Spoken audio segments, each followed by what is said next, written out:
Citing the threat posed by North Korean missiles, the U.S. military has sent the Terminal High-Altitude Area Defense Missile Defense System to South Korea. China has opposed the move, which has also drawn mixed reactions in South Korea.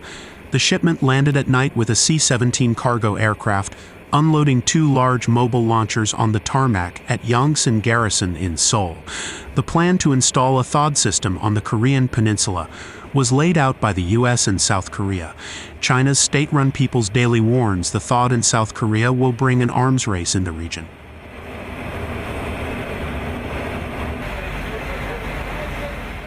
As the U.S. missile defense strategy can be likened to a fight between spear and shield, more missile shields of one side inevitably bring more nuclear missiles of the opposing side that can break through the missile shield.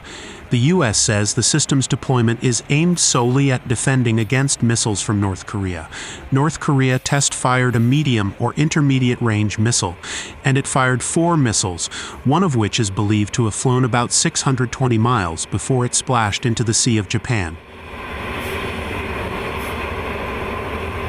The land for the new THAAD base was acquired in a swap with the South Korean company Lot Group, and today, more than 20 of its supermarkets in China were forced to close after surprise safety and health inspections were launched, according to the Chosun Ilbo in South Korea.